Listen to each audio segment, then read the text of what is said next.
अपर्णा जी।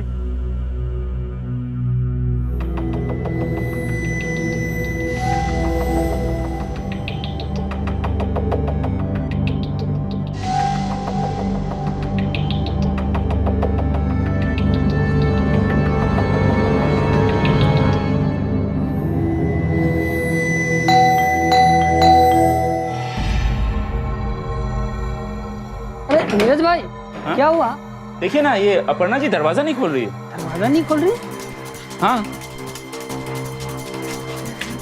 मैंने कई बार बजाया लेकिन कोई रिस्पांस नहीं है, जबकि उन्होंने खुद ही आज मिलने के लिए मुझे बुलाया था। नीरज भाई, अंदर से बदबू कैसी आ रही? बदबू तो बहुत अजीब सी आ रही है, पता नहीं अंदर क्या रखा हुआ है। अरे अपर्णा जी दरवाजा नहीं खोल रही यार।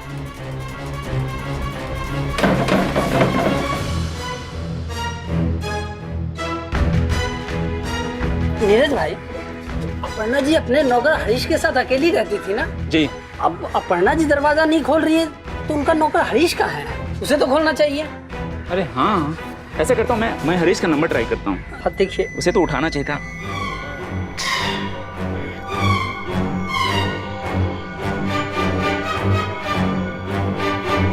अरे उसका फोन तो स्विच ऑफ बता रहा है। अब तो मुझे भी टेंशन हो रहा है, कहीं अपर्णा जी किसी प्रॉब्लम में तो नहीं है। ऐसा करते हैं, दरवाजा तोड़ देते हैं। अरे नहीं नहीं नीरज भाई, बिना सोचे समझे काम करने से पहले हम पुलिस को फोन कर लेते हैं। ठीक है क्यों भाई? बराबर बराबर। पुलिस को फोन कीजिए। मैं फोन करता हूँ।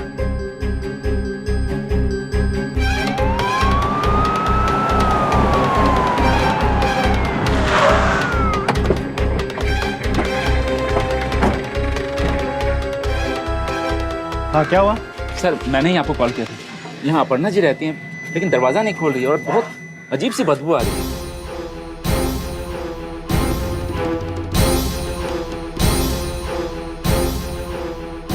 तोड़ दो। जी सर।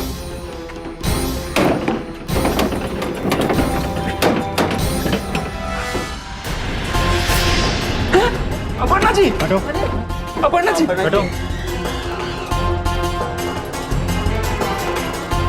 आप पीछे हटिए, पीछे हटिए। लाश को पोस्टमार्टम के लिए ले चलो। जी सर। नमस्कार, सावधान इंडिया इंडिया फाइट्स बैक में मैं सुशांत सिंह आप सभी का स्वागत करता हूं। अभी अभी आपने देखा कि किसी ने एक बुजुर्ग महिला की बेहद निर्ममता से हत्या कर दी। आखिर इतनी उम्रदराज औरत से किसी की क्या दुश्मनी हो सकती है और इतनी निर्ममता से क्यों मारा गया उन्हें? आज की हमारी घटना है महाराष्ट्र के नासिक शहर की। एक ऐसी घटना जिसने पूरे शहर को चौंका कर रख दिया। इनके फैमिली में से किसी का भी फोन नंबर है आप लोगों के पास? सर, इनकी एक पोती है जो मुंबई में रहती है, उनके पति का नंबर है मेरे पास। फोन लगाइए।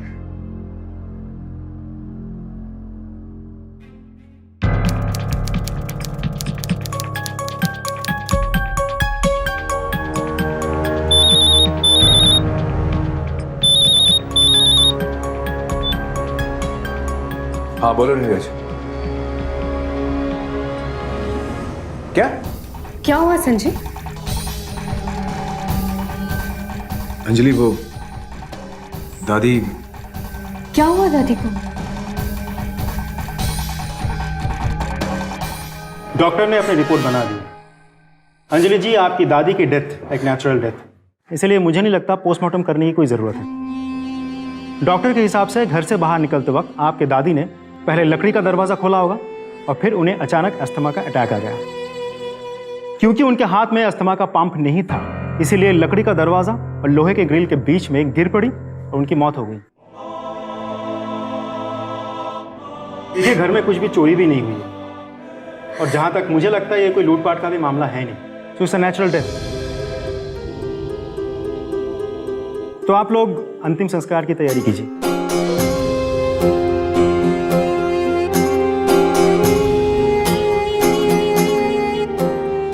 अंजलि, संभालो अपना।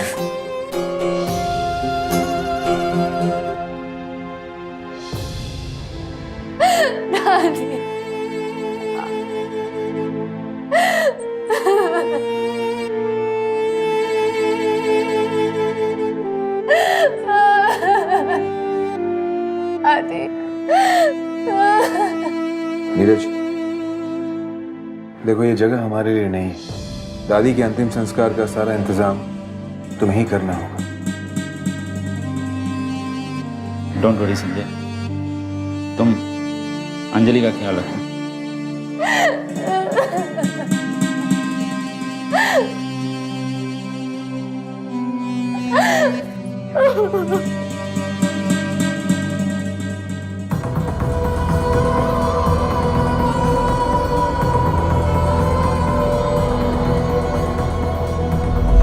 क्योंकि उनके हाथ में अस्थमा का पंप नहीं था, इसीलिए लकड़ी का दरवाजा और लोहे के ग्रिल के बीच में गिर पड़ी और उनकी मौत हो गई।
रुक जाइए, अंतिम संस्कार के लिए अभी बॉडी नहीं ले जा सकते, मैं पोस्टमार्टम के लिए भेजना होगा।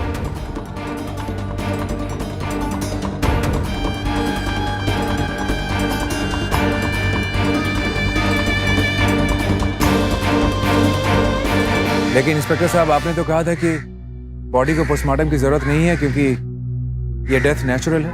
क्योंकि आपकी पत्नी अंजलि जी को शक है कि नेचुरल डेथ नहीं एक मर्डर है।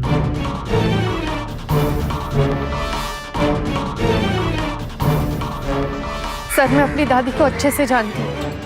घर से बाहर जाते वक्त वो कभी भी अपना अस्थमा पंप नहीं भूलती थी, लेकिन जब मैं यहाँ आई तो उनका पंप पर्स में नहीं बल्कि अंदर रैक पे रखा हुआ था। इसका मतलब है कि दादी घर से बाहर नहीं जा रही थी। लेकिन अंजलि, ये भी तो हो सकता है कि दादी पंप लेना ही भूल गई हो। संजय, दादी पर्स भूल सकती थी लेकिन अपना पंप नहीं। अरे दादी, अब जल्दी चलो, देर हो रही है। अरे दादी, अब चलो, भी लेट हो जाएगा। हाँ बाबा, हाँ आ रही हूँ। इस उम्र में अभी कितना भगावे, थोड़ी तो शांति रख। चलाती हूँ। अरे बाप रे, मेरा पर्स भूल गई। दादी, पर्स छोड़ो, आपने अपना पंप लिया, वो फुसफुस। अरे इस उम्र में मैं सब कुछ भूल सकती हूँ, तू चिंता मत कर। लेकिन ये मेरा फुसफुस, ये नहीं भूल सकती। अच्छा, आपकी दादी यहाँ अकेली रहती थी या इनके साथ कोई रहता था? उनके साथ हरीश नाम का एक सर्वेंट था, लेकिन जब से हम लोग यहाँ आए हैं हमने उसे नहीं देखा। उसका अता पता है आपके पास? इंस्पेक्टर, दरअसल पिछली बार जब हम यहाँ आए थे तो हमने ही हरीश को यहाँ पे रखवाया था। नीरज ने उसे हमारे पास भिजवाया था। जी, मैं उस नौकर को तब से फ़ोन लगा रहा हूँ जब से मैं अपर्णा जी से मिलने आया था, लेकिन उसका फ़ोन स्विच ऑफ बता रहा है। वैसे आप इन लोगों के कौन लगते हैं? वैसे तो मैं इस एरिया का प्रॉपर्टी डीलर हूँ, लेकिन अपर्णा जी मुझे बहुत अच्छी तरह जानती थी। सर, नीरज जी हमारे फैमिली मेंबर जैसे ही। ओके, देखिए घर में चोरी वगैरह तो नहीं हुई है, इसलिए नौकर का मोटिव मुझे नहीं लग रहा है, लेकिन फिर भी पूछताछ करना जरूरी है। आपके पास उसका अता पता, एड्रेस, फ़ोन नंबर वगैरह कुछ है? जी, नंबर तो उसका लग नहीं रहा है, लेकिन उसके गांव का एड्रेस है मेरे पास। एड्रेस और फ़ोन नंबर लो और पता करो, और बॉडी को इमीडिएटली पोस्टमार्टम के लिए भेज दो। अंजलि जी, आपसे एक रिक्वेस्ट है, जब तक हम किसी नतीजे पर नहीं पहुंच जाए, आप और आपके पति संजय जी शहर से बाहर मत जाइए। जी।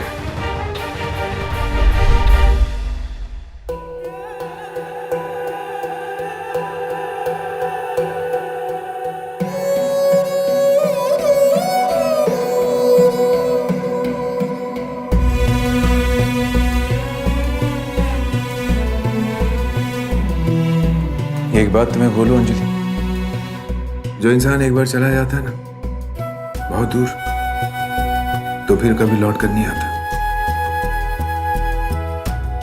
दादी हमसे बहुत दूर जा चुकी है, वो कभी अब वापस नहीं आएगी। फिर ये पुलिस केस वगैरह ये सब करके क्या फायदा है बताओ? सिर्फ इस यकीन पर कि दादी कभी अपना पंप नहीं भूलती थी। आखिर वो भी एक इंसान थी, भूल उनसे भी हो सकती। तुम जरा सोचो, कोई उनका खून क्यों करेगा? बोलो। और डॉक्टर ने भी क्या कहा? डॉक्टर ने कहा ना कि उनकी डेथ नेचुरल डेथ थी। नहीं संजय, दादी की डेथ नेचुरल नहीं थी, उनको किसी ने मारा है। और जब तक मुझे पता नहीं चल जाता कि किसने और क्यों मारा है, मैं यहां से वापस नहीं जाऊंगी। ठीक है, जैसे तुम्हारी मर्जी। अब मैं इसमें क्या कह सकता हूं अंजलि? अंजलि, मैं एक बात और तुमसे कहना चाहता हूं। देखो, मैं जानता हूं कि ये सही वक्त नहीं है उस बात का, लेकिन अंजलि, वो दादी का जो शहर के बाहर वाला प्लॉट है, क्यों ना हम उसे बेच दें? देखो अंजलि, ना हम यहां रहने वाले हैं, ना हमारा यहां कोई काम है ना? तो फिर उस प्लॉट को रख के क्या फायदा? और मुझे पता चला है कि अब उस जगह की कीमत भी बहुत बढ़ गई है। तो उससे जो पैसे आएंगे, उस पैसे से मैं अपने बिजनेस में कुछ कर लूंगा। तुम तो जानती हो अंजलि कि इस सेशन की वजह से मेरे बिजनेस में कितना बुरा असर पड़ा है, कितना बुरा चल रहा है मेरा बिजनेस। और अब हम यहाँ जब कुछ दिन रहने वाले हैं, तो क्यों ना एक अच्छा बायर ढूंढ लें। ठीक है, मैं एक बार नीरज जी से बात कर लूंगी। ओके। हेलो, जी इंस्पेक्टर सर, ठीक है, हम लोग अभी आते हैं जी।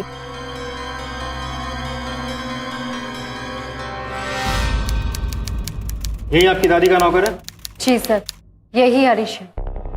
साहब, हमें कुछ पता नहीं था साहब। 3 दिन पहले अपर्णा मैडम ने हमें छुट्टी दी थी, गांव गए थे, कुछ काम था। हमें क्या पता था कि हमारे जाते ये सब हो जाएगा। झूठ बोल रहा है तू? नहीं साहब, हम आपसे झूठ क्यों बोलेंगे? अपने सच का सबूत भी नहीं दे सकते साहब। अपर्णा मैडम जिंदा होती तो वही बता देती कि हम झूठ नहीं बोल रहे हैं। ठीक है, जा तू, लेकिन जब तक ये केस सॉल्व नहीं हो जाता, शहर छोड़ के बाहर मत जाइए, समझा? जी साहब। चल। देखिए, हम अपनी तरफ से पूरी कोशिश कर रहे हैं, लेकिन हमारे हाथ ऐसा कोई भी सबूत नहीं लग रहा है जिससे हम किसी पे शक कर सके या हमें इससे ज़्यादा कुछ पता चल सके। एक बार पोस्टमार्टम रिपोर्ट आ जाने दीजिए, सब कुछ पता चल जाएगा। जी, थैंक यू।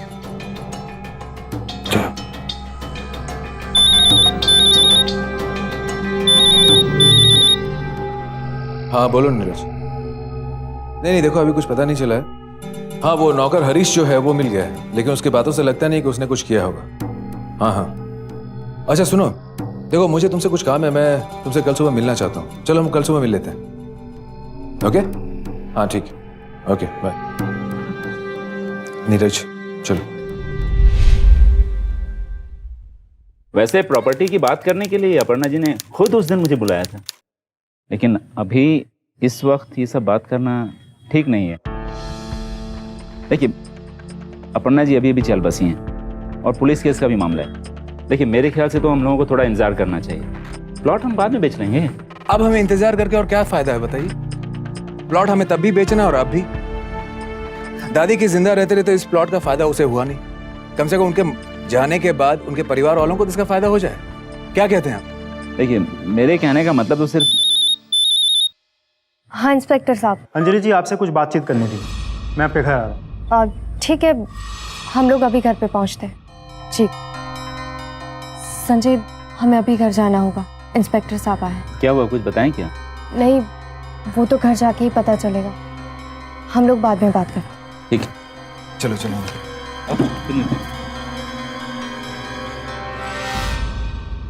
अंजलि जी, मुझे आपसे ये जानना है कि आपके दादी के मौत के वक्त आप और आपके पति संजय जी कहाँ थे? सर, मैं उस दिन मुंबई में थी। इनफैक्ट मैंने दादी को कॉल भी किया था, लेकिन उन्होंने नहीं उठाया।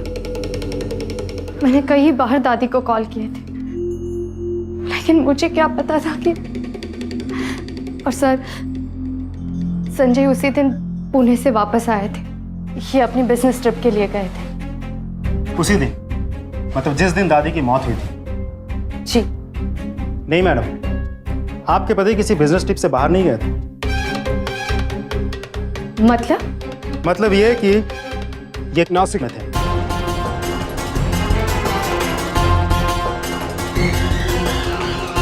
हीरा होटल बिल और टिकट। हाँ तो संजय जी, आपने सबसे झूठ बोला, क्यों? वो एक्चुअली मैं दादी से मिलने के लिए यहाँ आया था। ये बात मैं अंजलि को बताना नहीं चाहता था। बात ये है, मैं दादी से प्लॉट को बेचने के सिलसिले में बात करना चाहता था। इंस्पेक्टर साहब, मुझे पैसों की बहुत सख्त जरूरत है, अर्जेंटली जरूरत है। मेरा बिजनेस डूब रहा है। और जब वो नहीं मानी तो आपने उनका खून कर दिया और अब वो प्लॉट बेचना चाहते हैं आप, राइट? नहीं नहीं, ये बात सच नहीं है। मैंने दादी को नहीं मारा। मैं समझ सकती हूँ बेटा, लेकिन तुम्हारे दादाजी की यादें उस प्लॉट के साथ जुड़ी हुई है, इसलिए वो प्लॉट बेचना मेरे लिए थोड़ा मुश्किल होगा।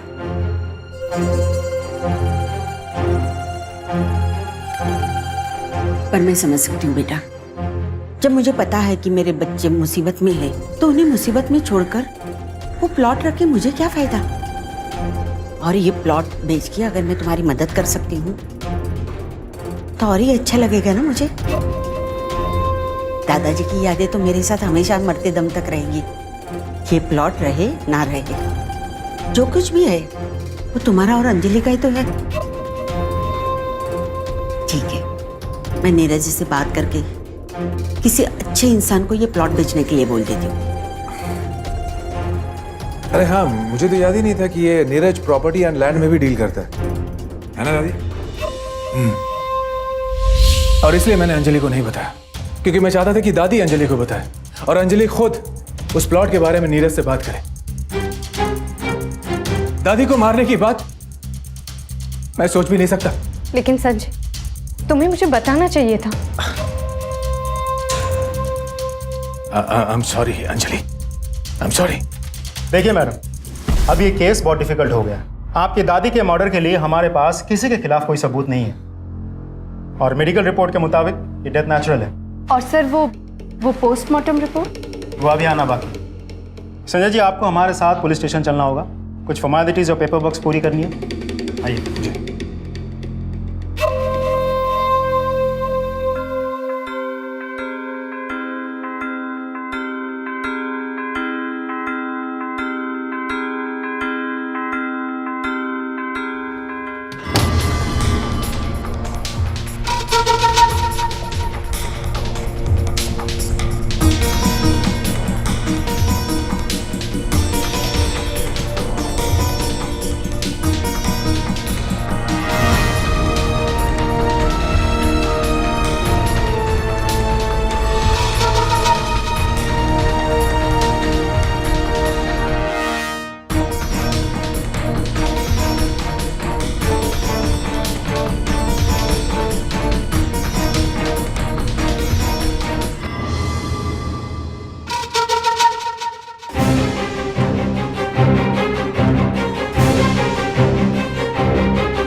आपका शक बिल्कुल सही है अंजलि जी, ये कोई सिंपल नेचुरल डेथ नहीं है, ये केस कुछ और ही कर रहा है। देखिए, आपके घर का एक भी लॉक, दरवाज़ा या खिड़की टूटा हुआ नहीं है, लेकिन फिर भी वो जो कोई भी है घर के अंदर तक पहुंचा है।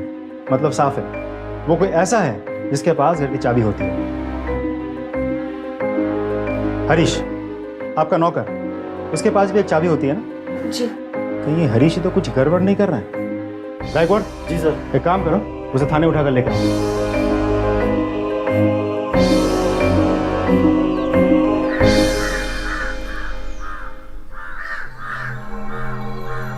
अबे रुक, हाँ साहब।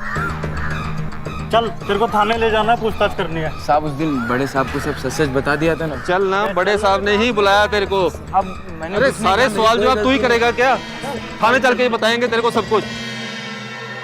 साहब, ये कह रहा था मैंने साहब को उस दिन सब कुछ बता दिया है, फिर क्यों दोबारा लेकर जा रहे हो?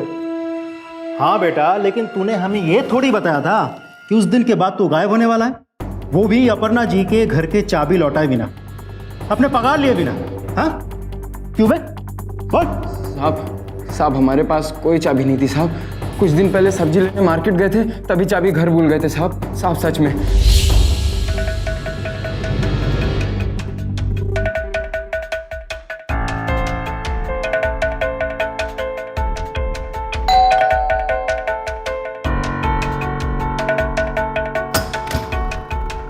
बेल क्यों बजाई तूने? हाँ, चाबी कहाँ है तेरी? मैडम वो गलती से चाबी हम घर में ही भूल गए, आइंदा से याद से लेकर जाएंगे। इस महीने में ये तीसरी बार हुआ है तेरे साथ। हाँ, अगर चाबी रख के उसे इस्तेमाल नहीं करना है तो रख के फायदा ही क्या? जा पहले अंदर जा और मुझे चाबी लाके दे। चाबी लेके आ। जी। मुझे चाबी चाहिए। भी मैं हो गई, चाबी ये भूल रहा है। बस उसी दिन के बाद मैडम ने हमसे चाबी ले ली। माता रानी की कसम साहब, उस दिन के बाद हमने चाबी को देखा तक नहीं।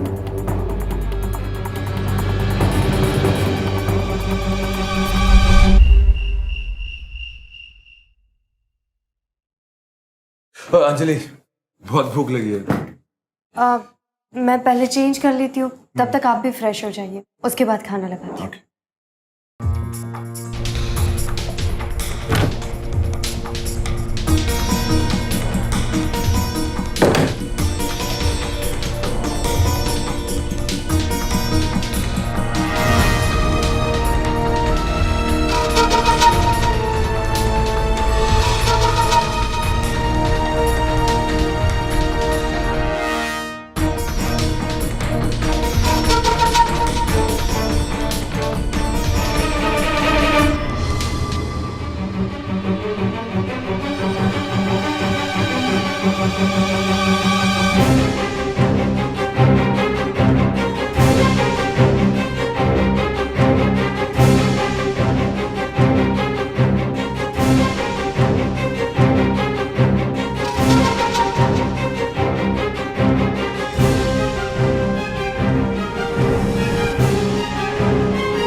वापस चले जाओ तुम लोग, वरना अच्छा नहीं होगा। कौन हो तुम लोग? ए रुको, कौन हो?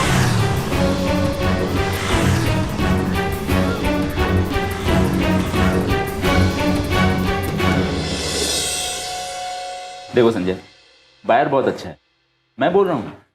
लो, अंजलि भी आ गई। अंजलि, नीरज एक बहुत अच्छा डील लाया है। दादी के घर और प्लॉट को मिलाकर पूरा 2 करोड़ का डील दे रहा है, और 1 टाइम चेक पेमेंट करने के लिए भी होता है यार। देखो, मैं तो यही कहूँगा कि डील बहुत अच्छी है, दोबारा ऐसा बायर मिले ना मिले। अंजलि, मुझे लगता है कि हमें ये डील कर लेनी चाहिए। संजय, मुझे सोचने के लिए कुछ वक्त चाहिए। मैं इस तरह ऑन द स्पॉट डिसाइड नहीं कर सकती। मैं अभी आती हूँ। अंजलि, जरा बात तो सुनो। संजय, जाने दो, बाद में। अपने साथ हो रही घटनाओं ने अंजलि को यकीन दिला दिया था कि उसकी दादी की मौत नेचुरल डेथ नहीं थी, बल्कि किसी ने उन्हें मारा था। और अब शायद वो शख्स अंजलि के पीछे पड़ा था। खतरा धीरे धीरे बढ़ता ही जा रहा था।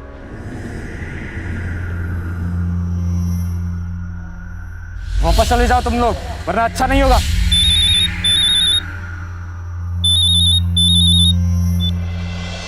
हाँ इंस्पेक्टर साहब। अंजलि जी, आपकी दादी की पोस्टमार्टम रिपोर्ट आ गई है। देखिए, उनकी मौत तो सांस रोकने की वजह से ही हुई, जो कि अस्थमा के अटैक की वजह से भी हो सकता है। लेकिन उनके बॉडी पे ऐसे कई सारे चोट के निशान हैं, जिससे ये साबित होता है कि उन पे हमला किया गया था, किसी ने उनको पीटा भी था। Anjali ji, it's not a natural death, ये एक मर्डर है।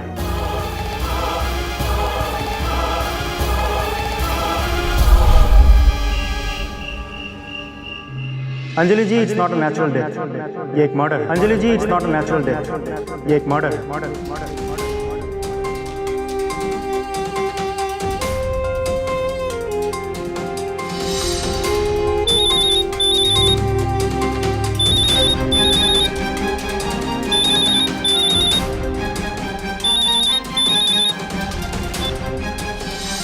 हेलो, तुम इस वक्त अकेली हो या पति के साथ हो?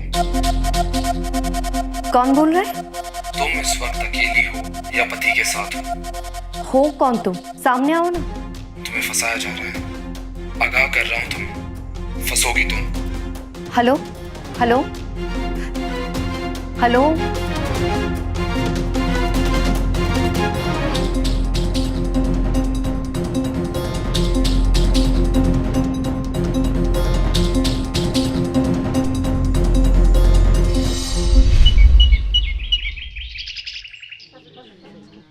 भैया गाजर कैसे 20 का पाव किलो। पाव किलो दे दीजिए।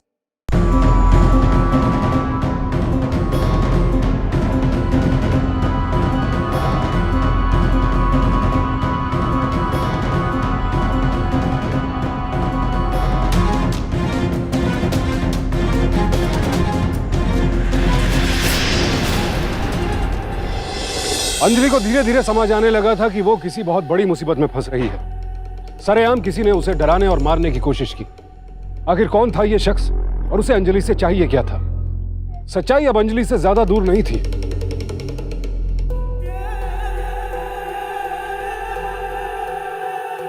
भगवान का शुक्र है अंजलि कि वो पानी था, एसिड नहीं था। जरा सोचो अंजलि, देखो कोई तुम्हें धमकी दे रहा है, तुम्हें मारने की कोशिश कर रहा है। मुझे नहीं जानना है कि दादी को किसने मारा नहीं मारा। आई नो, मैं जानता हूं कि मैं बहुत रूड और मीन साउंड कर रहा हूं। जरा सोचो अंजलि, अगर तुम्हें कुछ हो गया तो मैं इसे बर्दाश्त नहीं कर पाऊंगा अंजलि, बिल्कुल बर्दाश्त नहीं कर पाऊंगा। अंजलि, अंजलि देखो मेरी बात मानो, ये जो भी प्रॉपर्टी है, ये प्लॉट है, इसे बेच डालो और यहां से निकल लो। तुम सही कह रहे हो संजय। नीरज को फोन करके बोल दो कि हम सब कुछ बेचने को तैयार हैं। मुझे खत्म करना है ये सब। ठीक है, ये ठीक रहेगा।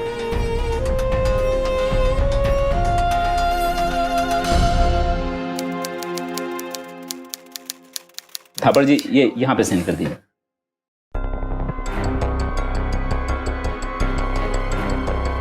अंजलि, तुम बस इसके नीचे यहां साइन कर दो।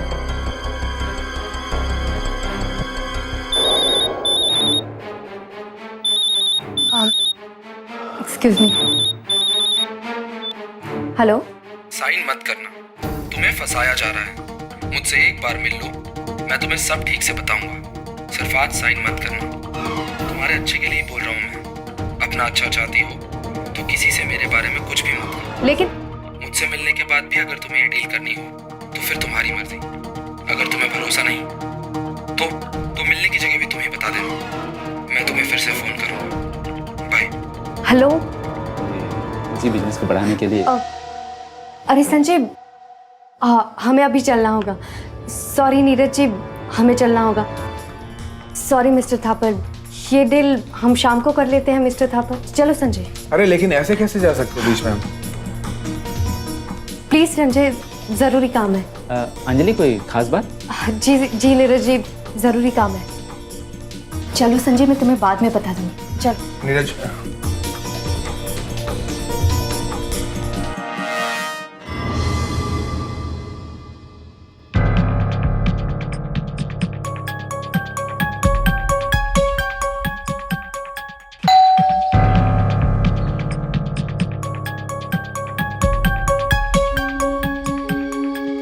मैं रोहन, मैंने ही आपको कॉल किया था। क्या मैं अंदर आ सकता हूँ?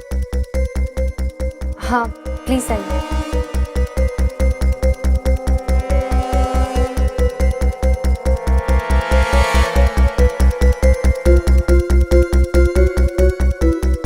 संजय, ये रोहन है जिन्होंने फोन किया।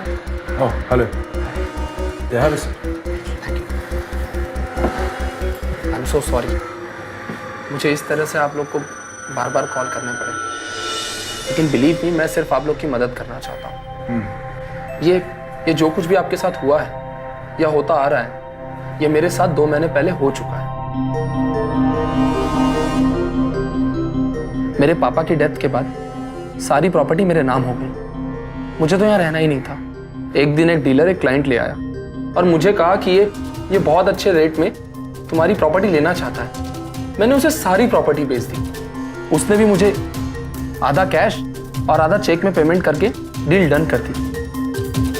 अगले ही दिन वो कैश का बैग चोरी हो गया और मुझे तब पता चला कि जिस डीलर पे भरोसा करके मैंने अपनी प्रॉपर्टी बेची है, उसने मेरी प्रॉपर्टी मार्केट के रेट से सिर्फ 10% रेट में बिकवा दी थी। लेकिन मैं क्या करता? डील डन होने के बाद किससे लड़ता? जब मैंने और तहकीकात की तो मुझे पता चला कि मेरे पापा की डेथ एक्सीडेंट से नहीं हुई थी, बल्कि उनका खून हुआ था।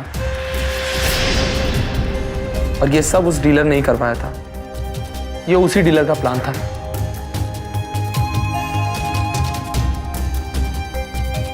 अंजलि, तुम उस प्रॉपर्टी डीलर का नाम सुनोगी तो और भी हैरान हो जाओगी। नीरज? हाँ, नीरज। वो इस तरह से अकेले रहने वाले लोगों को मरवा देता है। रिश्तेदारों के आसपास ऐसा माहौल बना देता है कि वो अपनी प्रॉपर्टी कम दाम में बेच दे। वो लोग भाड़े के लोग होते हैं। वो खुद ही उन्हें पैसा देता है और खुद ही चोरी करवा लेता है और फिर उसी प्रॉपर्टी को मार्केट रेट में बेच देता है। मुझे भी उसने 50% कैश और 50% चेक में पेमेंट करने की बात की थी। हाँ, इसीलिए मैं आपको आगाह करने आया हूं। वो लोग बहुत ही खतरनाक हैं।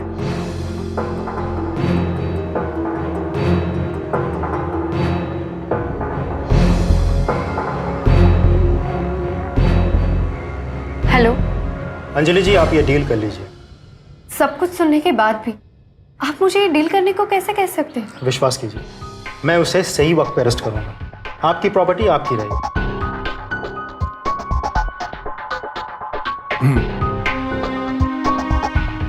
ठीक है, आइए।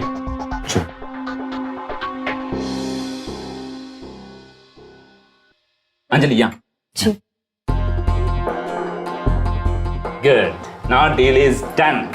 ये रहा आपका 1 करोड़ का चेक और ये रहा 1 करोड़ कैश। कंग्रेचुलेशन। बधाई हो संजय, बधाई हो। बधाई नीरज, तुम्हें भी। कंग्रेचुलेशन। Thank you Neeraj. धन्यवाद थापर साहब। Thank you mister Thapar. बधाई थापर साहब। थापर आपको भी। ये तुमने बहुत सही डिसीजन लिया अंजलि। अब तुम लोग दोनों बेफिक्र होकर, तुम और संजय, नए सिरे से अपनी जिंदगी की शुरुआत करो। देखो, मैं जानता हूं कि दादी जी की यादें इस प्रॉपर्टी के साथ जुड़ी हुई हैं, लेकिन तुम चिंता मत करो। ये थापर जी बहुत अच्छे आदमी हैं, जैसा अपर्णा जी चाहती थी। Okay Neeraj. Okay, thank you very much. Thank you, all the best. Thank you Thapar साहब। चलो चलते हैं। ये मेरे लिए? जी हाँ, और ये कैश भी। Okay okay, bye. चलो बाय। Bye, good luck.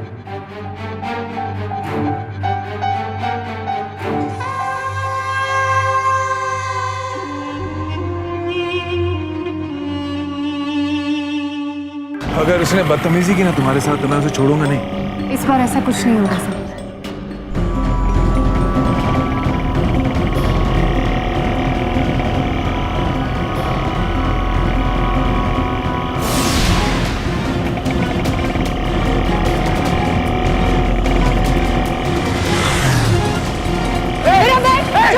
रुको रुको संजय संजय ऑटो रिक्शा आ जाओ ओए रिक्शा चलो चलो के पीछे चलो चल चल चल उधर आगे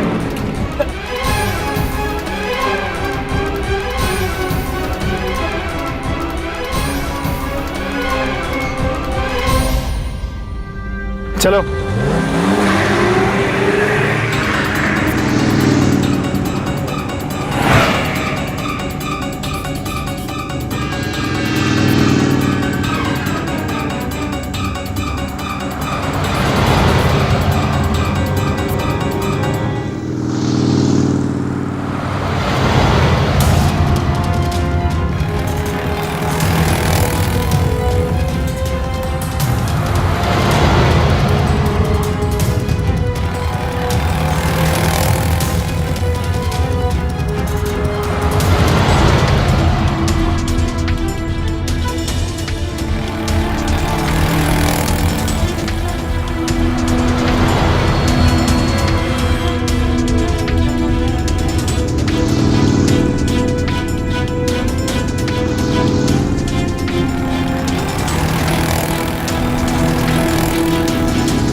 कुछ भी बोलो, भाई का काम सही होता है। अपने पास इतना दिमाग होता ना तो आज ही माल अपना होता। सही बोल रहे हो। बड़ा माल हाथ लगाया आज। बड़ा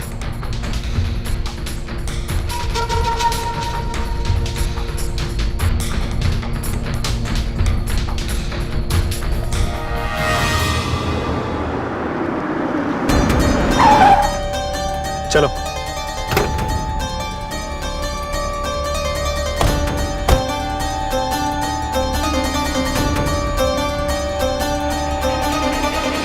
अरे मेरे शक्कर के महादेव, 20 करोड़ की प्रॉपर्टी 1 करोड़ में खरीद के आ रहा हूं। इससे ज्यादा फायदे का सौदा हो ही नहीं सकता। बस अपने लॉयर से बात करके सारी फॉर्मेलिटीज पूरी करके देखना, इस सौदे में मैं 19 करोड़ की प्रॉफिट कमाऊंगा। कितना? 19 करोड़। अरे वाह, कॉन्ग्रेचुलेशन नीरज।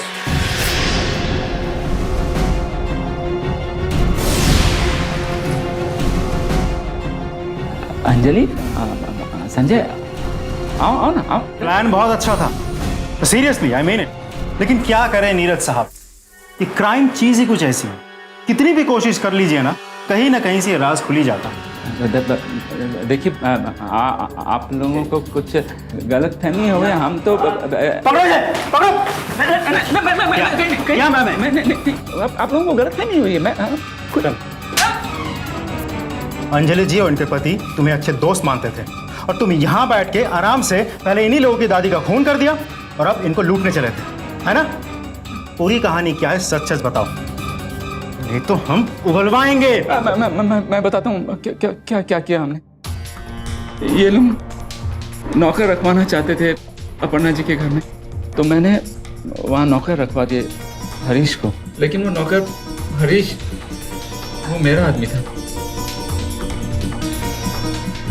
और जिस दिन वो काम करना था उस दिन। मैडम, हम 2 घंटे के लिए बाहर हुए हैं, 1 बजे तक आ जाएंगे।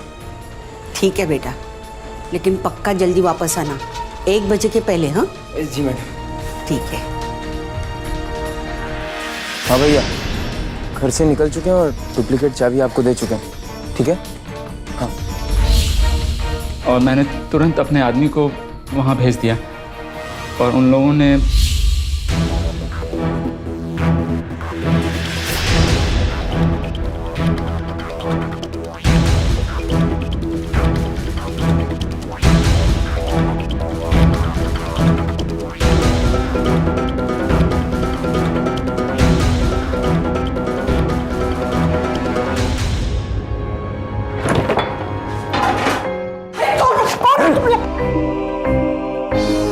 मर गई बुढ़िया। लगे रख।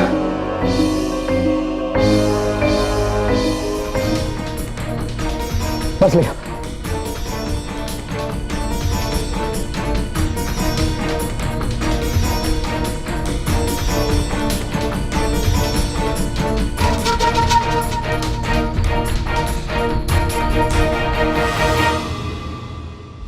उसके बाद अंजलि और संजय यहाँ आ गए।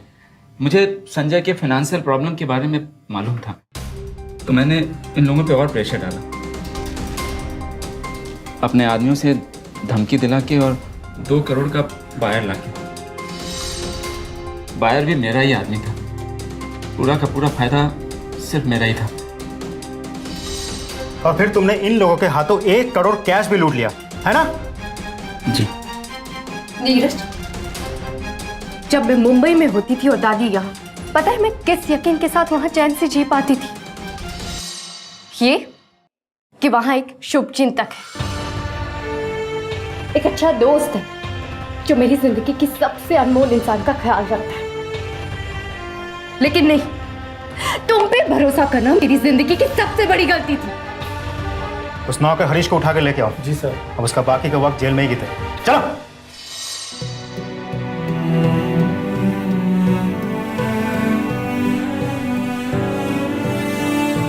अंजलि, नहीं।